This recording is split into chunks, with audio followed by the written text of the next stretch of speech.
Are there ways that you see in Scripture to receive healing faster? And they didn't add this, but I think about like compassion and different things we see in Jesus, and Yeah. what your thoughts are on that. Yeah. The way that you could receive healing faster is to be humble, to humble yourself, and then have this conversation with the Lord, which, because I've had, people wouldn't even believe this, but I have been sick to where I felt like I was going to die, and I never told anybody. I told my wife afterwards. I've gone through things, and I said, oh no, that's not going to happen. And I said, no, this is not going to happen. And I had to stay up, I had to stay up all night to not get something. But if I hadn't stayed up all night and said, oh no, we're not going there, I would have gotten it. But I've never gotten that foul disease that's going around. But I guarantee you that there are at least 2 different times where if I would have just thrown myself to randomness or had not responded, that I would have gotten that. I intentionally did not get it.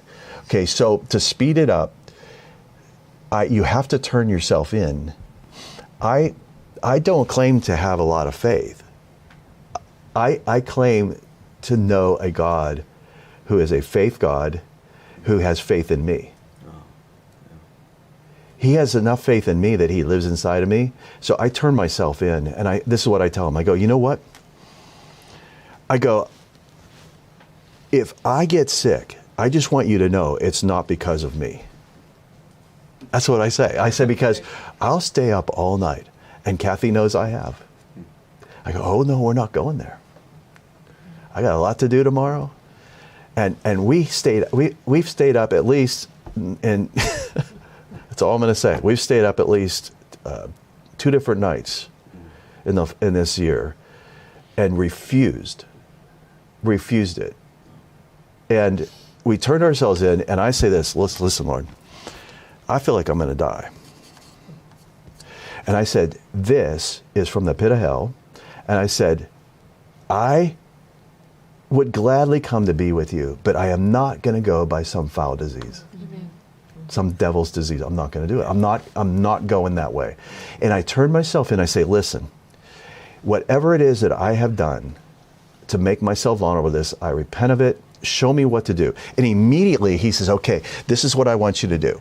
And he says, okay, go and drink this. Go do this right now. And he said, and start getting yourself to sweat. And it literally is overthrown because I turn myself in. I don't go after it like with great faith and say, by his stripes I'm healed. I already know that he took his stripes on his back, and I already know I'm healed.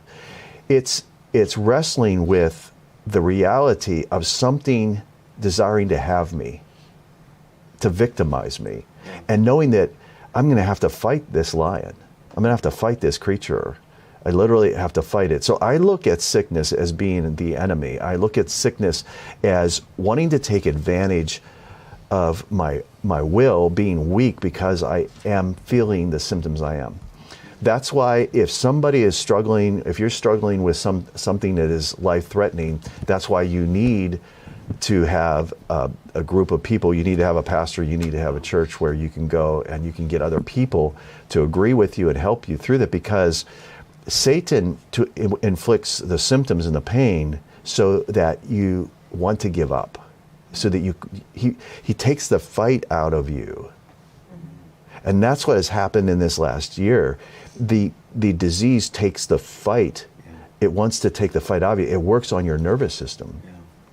It really does. And it becomes a mental thing. It's just not physical. Something happens to your nervous system, and it fights that, and then it causes your will to break. And people have told me this. I mean, many people have said it does something to you. Okay, so that's how I know it's from the pit of hell. So to speed up your healing, you can fight it within your own strength, and you can do all the remedies and do all this, or you could just turn yourself in and just tell the Lord, you know what? I'm not going to die of some devil's disease. I'm going to fight. I'm not. And I remember this in healing school when I was at Kenneth Hagin's school, and I watched, because I went to learn, and I went to prayer school every day to learn, so that I could do this myself someday. And so that's why we're launching this. But I remember people in there, they said, I'm going to die someday, but I'm not dying of this. Yeah. They just they had to fight him. And the people that were there that I can name, that you would know, they were like, okay, that's faith. I can side with you on that. We're not dying of some devil's disease. Yeah. And they had a fight in them. And the fight is what causes people to speed it up. But after a while, people get tired. If they don't receive their healing, they get tired again. So there has to be some sort of closure with a group of people that are literally surrounding. And I know this because the other way that you can speed up your healing is you get only people that are established in an understanding of this and know how to fight this, and you get them to surround you. And I know this because I know Brother Hagin had a group of people in his church, the intercessors, that he would announce, like when he was saying, okay, prayer meetings Monday night, so say it's Monday night, and he had Sunday night, he'd say, okay, make sure you turn in your prayer requests for the intercessors. But it got to the place where he had to announce to the congregation, he said, listen, be sure this is what you want, because you're going to get it. Because they would get everything that was on that list. Okay, so he had taught these people to operate these intercessors, and he said it. I mean, I heard him tell us this. He said he would tell his congregation, you better be sure you want this if you turn it in, because you're going to get it. In other words, they didn't take no, they went after it. And that changed me. And then when I had my experience and I saw heaven, I saw that it's never impossible, that there always is a way, there's a pathway to healing. And so I turned myself in. I said, Lord, listen, I'm just going to turn myself in. I'm not going to blame you for this. This is my fault. But, what are we going to do about it? What are we going to do? How am I walking out of this? And then he showed me immediately, and I've told Kathy, I was like, the Lord said I'm dehydrated. And then he would give us instruction. And we just fought that thing. We fought that thing. And so we don't get these things, but I thought it's to be transparent. I want everybody to know that it's not that there's not a struggle. It's just we just don't get sick because we just don't allow it to happen. But we don't I never say, I think I'm coming down with something. It's like, the only thing I'm coming down with is a healing. I'm not coming down with, and I don't say,